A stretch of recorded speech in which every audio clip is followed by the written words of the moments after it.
It's the middle of the summer here in the deep south, and it is hot and humid. But I do grow things through the summer, and you can too.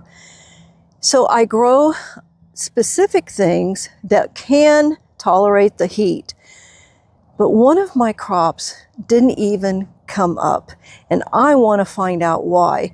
So I'm going to take you through my garden, show you the things that I am growing, but I'm also going to explain to you what didn't work and what I'm hoping to find out with the experiments that I'm running. All I have not provided. Seminole pumpkins is one of the crops that normally can make it through this summer. Now, I planted the original seeds back here in the compost, and they traveled all the way through, and then they continued all around the banana trees, and they've given me a bumper crop of pumpkins. Now, they are pretty much done for now.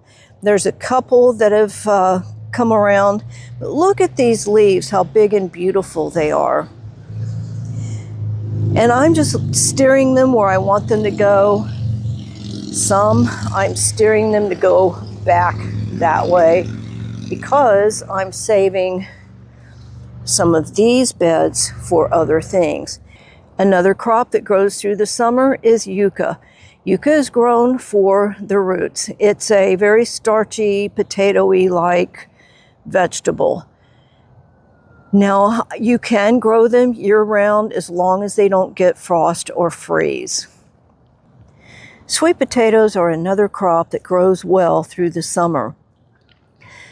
I have a whole playlist that'll teach you how to grow your own slips, how to plant them, maintain them, and then how to harvest. And I've run an extensive experiment on the best way to grow them, so you need to check out that video. So these are orange sweet potatoes, and over here are red sweet potatoes. This is an okra plant. It's not a real healthy one because I tried growing it next to corn. It didn't really do a good job, but every now and then I will get, here's one over here, I will get an okra. So they will grow through the summer, and I'm contemplating maybe planting a few more of those and see if I can get some more in about 2 to 3 months. The thing that didn't work was peanuts. I planted peanuts in all the empty beds that you see here, and not one came up. You see, I've been growing peanuts for years, but the last couple years, they didn't come up, and I couldn't figure out why. So I've already made plans of what I'm going to do according to my chart here, and this way I will have it to refer to, as well as the garden journal that I keep in Google Docs.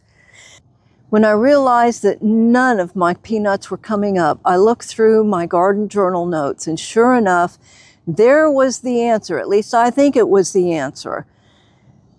The peanuts that I've stored in the freezer do not sprout.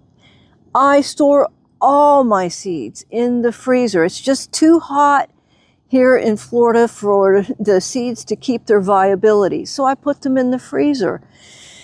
Well, apparently peanuts don't like being put in the freezer.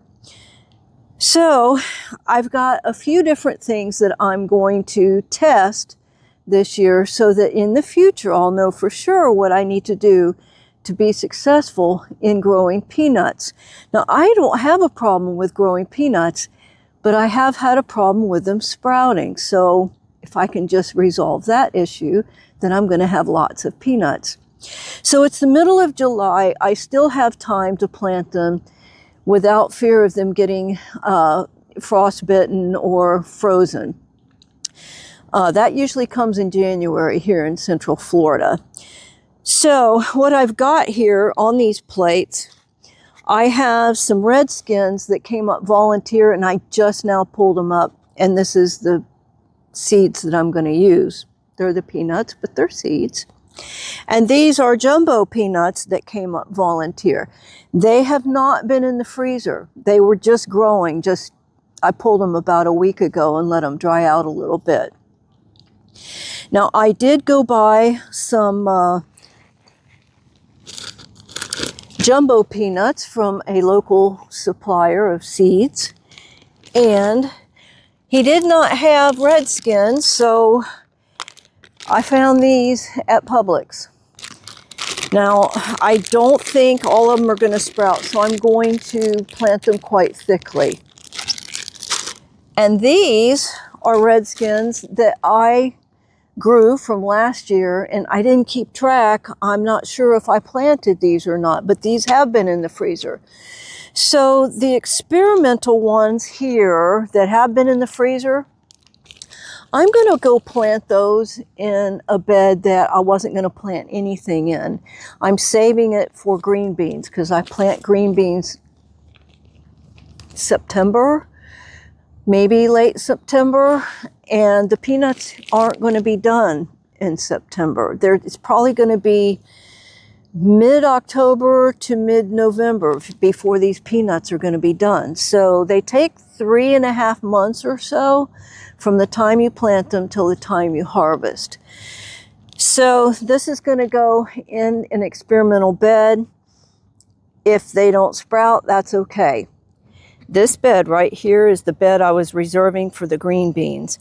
I'm still going to reserve it for the green beans, but what I'm going to do is plant Redskin peanuts that I harvested from my own garden.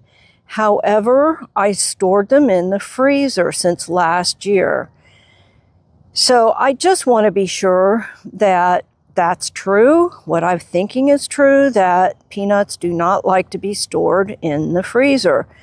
And if they're stored in the freezer, they're not going to sprout. But I just want to double check and make sure that that conclusion is correct. And then I've got 1, 2, 3 beds for these sweet potatoes to wander around in. And that leaves me with 1, 2, 3 beds for Redskins. And I'm going to plant those Redskin peanuts that I found at Publix. That little dish right there has some Redskins that had come up volunteer, and I'm going to mark off a section in one of these beds indicating that those are peanuts that I harvested just 2 or 3 weeks ago. And I'll plant those and see how they do compared to the ones I bought from Publix. On the other side of my garden, so down here, I have 3 beds dedicated to the orange sweet potatoes. And then I have 1, 2, 3 beds that I'm going to put jumbo peanuts in.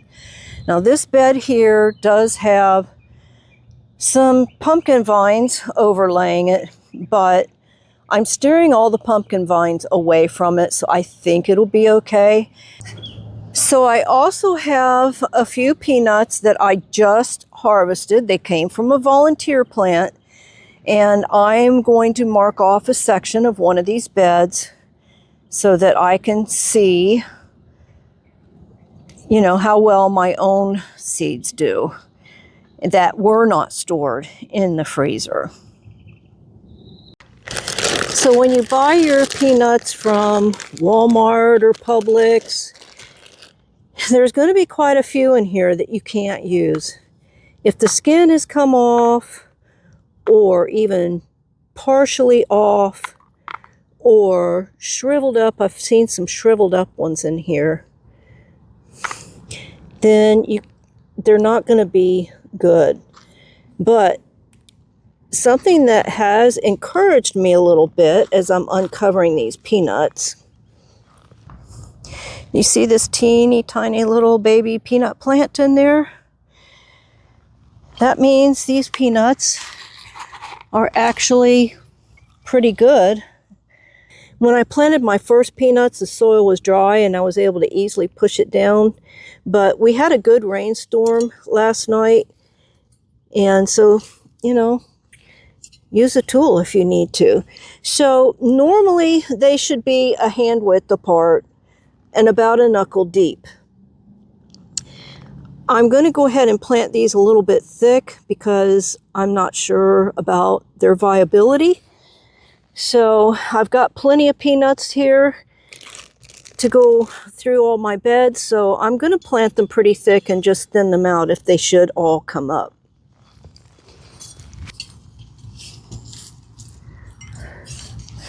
Peanuts are pretty forgiving if you plant them a little too deep. If you plant them too shallow, they'll kind of push up above the surface and you don't want that. So this bed is wide enough where I can actually plant 2 rows. So I'm going to put another row as I come back up on the other side right here. So each bed that is approximately 3 feet across will have 2 rows in it. I think I'll go back and plant an extra one there, maybe an extra one here, an extra one there. A couple of years ago, I did a video on how to plant peanuts from squirrel food that I found in Walmart. So you can get it already shelled, and that's of course going to save you a lot of time and sore fingers. But they did okay. They weren't the best peanuts in the world, but they did okay. They actually grew. I just didn't care for those peanuts as much as I do the Redskins, and I kind of think these are the same. But, you know, this is all I could find right now. My normal source for peanuts didn't have any Redskins. He only had Jumbos. So you see, failures can happen even to experienced gardeners. But don't give up. That's life in general, isn't it? You just try to figure out what went wrong. So what I'm doing with experiments is going to help me not keep making the same mistake again. But you know, sometimes, no matter what you do, it's just not going to be a good year for that crop. I've had years where I got an abundance of green beans and then the next year hardly any. An abundance of carrots and the next year hardly any. I mean, it just happens, and that's the way it is in our gardening life and in life in general. It's the way it is, so don't give up. I appreciate your valuable time. I hope I've given you inspiration to maybe make some of your own experiments and find out how you can be a better gardener. Great.